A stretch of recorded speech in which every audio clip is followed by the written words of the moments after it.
웃긴다, 이 꼼수다, 눈 가리고 하는 거 아니냐, 꼬리 자르기 하고 넘어가는 거 아니냐. 여당 참패 수구 세력들이 되돌아오는 사생결단하듯이 국민들 안 믿지요.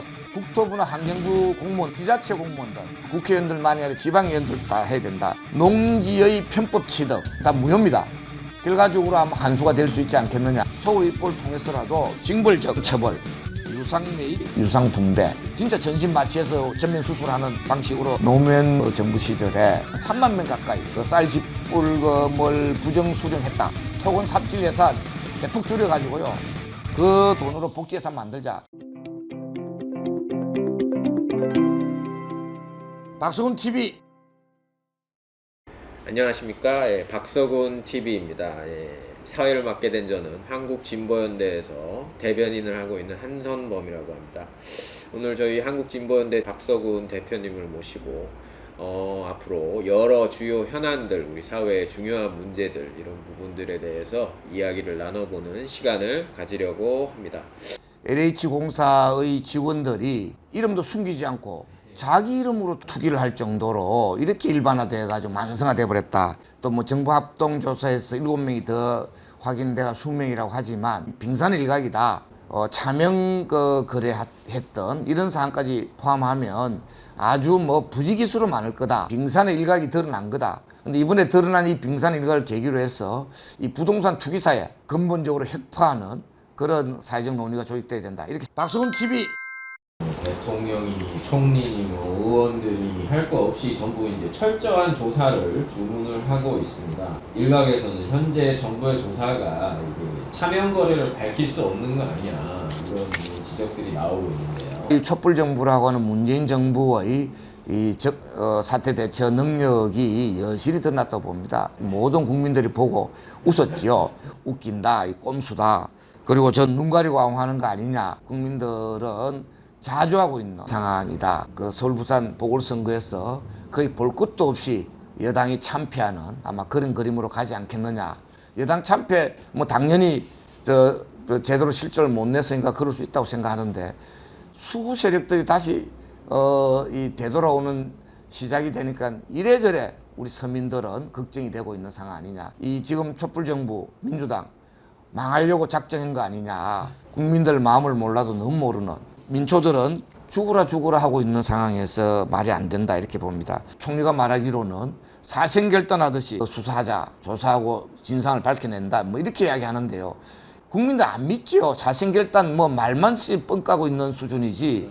진상조사와 이 실태조사 당연히 철저하게 돼야 됩니다. 그거로 그쳐서는 안 된다는 이야기죠. 그래서 진상조사나 이 실태조사가 수사가 되도록 되기 위해서는 첫 번째, 가족과 친인척 그리고 차명거래 등으로 친지들에 의한 이 차명거래 이런까지 다 확대를 해야 된다. 두 번째로는 조사나 수사 대상도 LH공사 직원들만 해서는 안 되는 겁니다. 이 부분 확대를 해야 된다. 국토부나 환경부 공무원들 다 해야 된다. 그 다음에 지자체 공무원들, 국회의원들 한다고 했는데 국회의원들만이 아니고 더 문제가 토군 세력들이 있는 데가, 또아리 트고 있는 데가 지방의원들입니다. 그 뭐 지방의원들이 토 세력들이 지금 완전히 잡고 있는 거잖아요. 그 국회의원들만이 아니라 지방의원들 다 해야 된다. 도시공사니 개발공사니 뭐 이런 등등 이름으로 되어 있는 지방의 공사들 모두 다 포함해야 된다. 그리고 현직만이 아니라 가까운 전직도 모두 포함해야 된다, 이렇게 보는 겁니다. 박서군 TV. 그다음 또 하나 빠져서는 안 되는 부분이요. 농지 불법 투기를 하고 있는 구조적인 문제가 뭐냐 하면 경자 유전, 농민들만이 농지를 소유할 수 있도록 이렇게 돼 있는데요. 헌법을 지금 위반하게 수많은 부재지주들이 가서 농지를 투기를 하고 있고 쪼개 팔게 하고 있고 이런 거거든요. 농지의 편법 취득이 바로 부동산 투기로 연결되는 그런 이른바 입구라고, 출발점이라고 볼 수 있는 거죠. 그래서 농업경영체 전수조사, 특히 그 과정 속에서 영농계획들과 실제 현황을 신속하게 실태에 맞춰가지고 다 조사를 해가지고 그렇게 된 것은 다 편법 취득이기 때문에 다 무효입니다. 결과적으로 아마 환수가 될 수 있지 않겠느냐, 이렇게 보고요. 이렇게 환수된 토지들은 장기 공공 임대 아파트로 만든다라든지 또는 토지 임대부 그런 이 공공주택 이 분양이라든지 이런 용도로 써야 된다, 이렇게 보는 겁니다. 그 외에도요. 이런 과정 속에 전면적 수사를 하면 뭔가 다 나올 것처럼 생각할지 모르지만 이것도 굉장히 짧은 생각입니다. 우리나라 현행실정법상으로는 형사 책임은 굉장히 엄격하게 명백하고 그 다음에 확실하게 증명되는 그런 범죄에 대해서만 처벌하도록 되어 있습니다. 그 어쩔 수 없는 측면들이 있지요. 그래서 전면적 수사를 통해서 처벌할 수 있는 데까지 처벌해야 되지만 그럼 형사처벌 안 되는 건 다 그럼 합법이냐? 그렇지 않습니다. 형사처벌 대상은 아니지만 이거는 투기 방지라는 공익적 목적이나 실정법상의 대원칙에 위반되는 그런 부분들이 있으면 민사 책임은 물어야 된다 이렇게 보는 겁니다. 그리고 또 범죄 수익 환수해야 되지만 하고 더 범죄 수익 환수와 관련해서는 저는 소위법을 통해서라도 징벌적 처벌, 형사적뿐만 아니라 환수를 해야 된다 이렇게 보는 거고요. 처벌도 좀 더 징벌적으로 해야 된다고 생각하고요.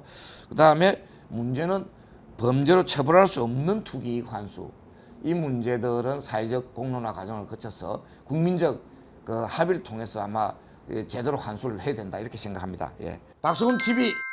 대표님께서는 지난 4년간 이 문재인 정부가 펼친 부동산 정책에 대해서 좀 어떻게 보고 계십니까? 굉장히 실망스러운 이런 정도면 거의 범죄적 가오 수준이 아니냐. 과연 해결이 가능할 거냐. 핀셋 대책 이것 자체가 정책적 기조로 잘못된 거다. 이건 문재인 대통령이 책임져야 된다. 제대로 수술도 안 되고 찌른부에 덧나기만 하고 있는 이런 상황이 되어버렸다. 그래서 문재인 정부는 그런 부동산 대책은 완전 망했다. 전신 마취해서 수술하는 정도가 돼야 된다. 그냥 대충 핀셋 수술해가지고 될 일이 아니다. 부동산 투기의 핵심 뭡니까? 부동산 불로소득. 한편은 건전하고 한편은 철저한 환수를 하는 아마 이 방식으로 가야 되는 거 아니냐 이렇게 보는 겁니다. 우리나라 주택이 모자라는 게 아닙니다. 주택 보급률이 지금 전국적으로 103%, 서울의 경우는 96.3%, 경기는 99.5% 이렇게 돼 있는데요. 자가 보유율 61.2%밖에 안 되는, 수도권의 경우는 54.1%밖에 안 되는, 아파트 값이 50%나 폭등하고 나니까 이제 완전히 손 놔버리는, 포기해버리는 이생망이 되어버리는 겁니다. 제일 많이 주택 임대 소득자 보니까요, 753채를 가진 사람이 있다는 거 아닙니까? 이 사람들에 대해서 현재 규제를 해야 되는데, 문재인 정부 출범한 게 2017년 5월 9일이잖아요. 17년 말에 임대주택 등록 활성화 방안을 이제 하는데요. 이 부분은 범죄적 정책 가오로 아마 기록될 거다 이래 봅니다. 현재 지금 등록 임대 사업자 숫자가 작년 기준으로 52만 명 정도가 됐습니다. 근데 이 사람들이 갖고 있는 집들이 전체적으로 206만 채입니다. 그럼 1인당 1가구 1주택 치더라도 52만 채를 빼면 임대용이 156만 채입니다. 이 부분에 대해서만 현재 부여되고 있는 그런 특혜를 다 폐지해버리면 이게 시장에 나오게 되죠. 이 시장에 나오게 되면 그렇게 80만 채씩 사기 신도시 만들고 웃자고 상기 신도시 만들고 추가로 또 더 만들고 해가지고 이렇게 부동산 토건 삽질을 안 해도 되는 충분한 물량이 나오는 겁니다. 박수근 TV 임대사업자로서 제일 많은 사람이 753채를 가진 사람이 있고요. 2등이 591채를 갖고 있고요. 3등이 586채를 갖고 있는 사업자인데요. 700채 정도로 계산해서 한 채당 505억 원으로 그냥 대충 낮게 계산해서 하면 3,500억 정도의 재산 가치가 되는데요. 이 사람들에게 종부세를 제대로 매기면 220억 수준이 됩니다. 한 해에. 이 종부세를 제대로 매기면 이렇게 주택 임대 사업 하기가 쉽지 않은 겁니다. 안 되는 겁니다. 다 팔게 돼 있는 겁니다. 종합부동산세가 전액 영원입니다. 영원. 임대소득세가 60% 소득공제, 75% 세액공제하게 돼 있습니다. 그 다음 8년 이상 임대사업시에 양도차익 70% 감면, 건강보험료를 80%를 감면한다는 게 말이 기가 막히는 수준입니다. 그럼 버티는 겁니다. 이 사람들은 지금 여러 전문가들이 또 시민사회에서 이 잘못된 주택 임대사업자에 대한 특혜를 폐지해야 된다고 주장하니까 작년 7월 10일 날 부동산 대책 발표하면서 아파트 임대사업자에 대해서만 혜택을 또 폐지했습니다. 아파트에 가 있던 투기 열망이 어디로 갑니까? 다세대 다가구로 가는 겁니다. 그리고 아주 서민들, 민초들, 갭투자의 피해자들이 엄청나게 지금 발생하고 있는 갭투자 대책팀까지 지금 만들어져 가지고 당사자 정부에서 안 해주니까 당사자들이 자립구제라도 하겠다고 하는데 참 힘든 이런 상황이죠. 참 기가 막힐 상황이 돼 있는 겁니다. 박수근 TV. 당면에서 좀 어떻게 해야 되겠느냐 이런 부분이 좀 고민이 되는 상황인데 예. 대표님께서는 좀 제일 핵심이 뭐냐면요. 정책 결정하는 사람들이나 그 관여돼 있는 사람들이 부동산 갖고 장난질 못 치게 됩니다. 자기 부동산에 걸려 있으니까 계속 이리 꼬고 저리 꼬고 그래서 핀셋 대책이 나오는 겁니다. 이걸 막는 방법은 바로 부동산 백지 신탁 제도를 전면적으로 도입해야 된다. 그 아까 전수조사 해야 된다는 사람들 있잖아요. 정책 결정에 관여하는 사람들에 대해서는 모두 다 부동산 백지 신탁 제도를 도입할 필요가 있겠다 이렇게 보고요. 맨정신에 잘 안 됩니다. 국민들이 들고 일나서 이거는 돌파를 시켜야 됩니다. 국회의원들이 이 손학규만 지나가고 나면 대충 뭉개고 또 넘어갈 겁니다. 이거 도입 안 하고요. 되게 만듭시다. 예. 두 번째요. 저는 장기 공공임대 아파트를 획기적으로 좀 더 늘리는 부동산 투기하는 상황들이 폭로가 됐잖아요. 확인되고 있잖아요. 아마 확인될 겁니다. 일단 상당 정도는. 그래서 여기 상기 부분은 민간 건설사로 택지 팔면 안 된다고 저는 생각합니다. 절반 정도는 장기 공공 임대 아파트를 짓고요. 나머지 절반 정도는 토지 임대부 공공주택을 분양하는 이런 방식으로 하고, 토지 임대부 공공주택을 분양하는 거는 이제 분양하더라도 나중에 충분히 살도록 하는 겁니다. 30년 이렇게 살고 싶을 때까지 살고요. 그러고 나서 나중에 자기가 딴 데 또 옮겨야 되겠다 또는 팔고 가겠다 하는 사람은 환매를 하게. 근데 환매는 반드시 공공기관에 환매를 하도록 해서 이게 토지 투기로 연결되지 않도록 하자. 이렇게 핵심이고요. 토지 소유자들, 농민들 다 헐값으로 수용해가지고 비싸게 민간에 팔고요. 민간은 더 비싸게 또 일반 국민들한테 분양을 하잖아요. 이게 토지 투기의 구조적인 또 측면이 있는 겁니다. 그래서 토지 수용 방식으로 만들어진 그런 대단지 조성의 경우는 국가에서 하든 지방자치단체에서 하든 어떤 간에 누가 하든지 간에 뭐 공단도 마찬가지입니다. 이런 경우는 공단도 다 저는 토지 임대부로 공단 부지를 제공해야 된다고 생각합니다. 지난 국회에서도 통과된다고 하다가 뭐 그냥 대충 뭉개고 넘어간 게 있잖아요. 공직자 이해충돌 방지법 제정하는 뭐 사실 이거하고 다 해결되는 건 아닙니다. 부동산 투기 문제가. 그러나 이 문제는 부동산 투기만이 아니라 제반 모든 공공정책들이 제대로 결정 관계자들의 이해관계에서 왜곡되지 않도록 만드는 굉장히 중요한 또 이 제도의 장치이기도 하기 때문에 이번에 문제된 김에 공직자 이해충돌 방지법 제정해야 된다 이렇게 생각합니다. 박수근 TV. 장기적으로 이 부동산 문제, 토지 문제 이런 부분을 좀 어떻게 해야 될 것인가 이런 부분에 대한 고민도 필요할 것 같습니다. 토지란 거는 어쨌든 그 공개념이 기본이죠. 전체적으로 기본적으로 공유로 가야 된다. 그리고 실제로 한정된 자원이라는 거죠. 한정된 자원이기 때문에 이 소유권은 공공적으로 하고 이용권 정도를 적절한 방법으로 배분하는 쉽지 않을 겁니다. 지금 현재. 그러나 최소한 공공이 수용하는 이런 방식으로 조성된 토지는 다 공유제로 가자. 수도권의 경우에는 뭐 근 50몇 프로밖에 안 되는 이런 상황이란 말이죠. 이 정도면 저는 주택 계획을 해야 되는 거 아니냐. 유상 매입, 유상 분배, 투기 방지책으로 하고 공공주택 분양이든 또는 장기 공공임대주택 이런 등등으로 해서 주택 문제가 해결되길 희망합니다. 그런데 그게 해결이 안 되면 진짜 전신 마취해서 전면 수술하는 주택 계획하는 방식도 있다.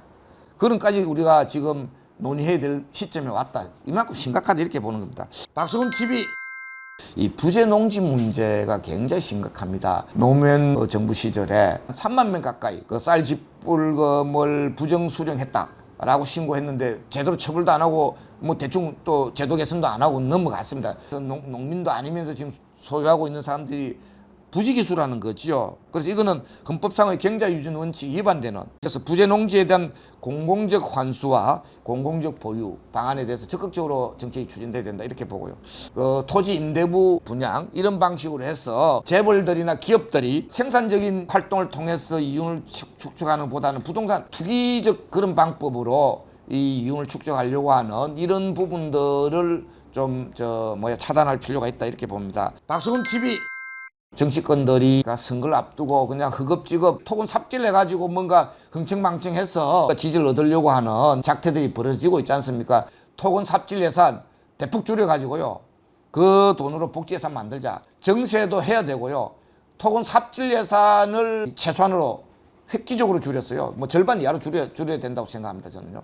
그렇게 줄여서 복지 예산으로 돌리는 운동으로 또 가는 것이 또 한편으로는 부동산 투기를 예방하는 또 중요한 그런 구조적 그런 배경을 만드는 거다. 이런 걸 만들어야 생산적인 부분으로 돈이 흘러가고 투자가 이루어져서 선순환으로 돌아가는 거지. 현재 지금 거꾸로 미쳐 날뛰는 광란하잖아요. 광란 수준이죠. 이게 나라 망해가는 거죠. 이걸 갖다 지금 현재 선거 앞두고는 그냥 이놈 저놈 할 것 없이 다 그냥 편성해가지고 지금 그러고 있잖아요.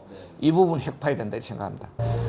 예, 오늘은 우리 사회의 최대 현안이라 할 수 있는 부동산 불평등 문제에 대해서 살펴봤습니다. 이 문제는 워낙 크고 넓고 근본적인 앞으로도 여러 문제에 대해서 여러 이슈가 제기될 때마다 제기할 수 있는 얘기해볼 수 있는 그런 문제가 될 것 같습니다. 예, 오늘 말씀 좋은 말씀 감사드리고요. 대표님 감사합니다. 감사합니다.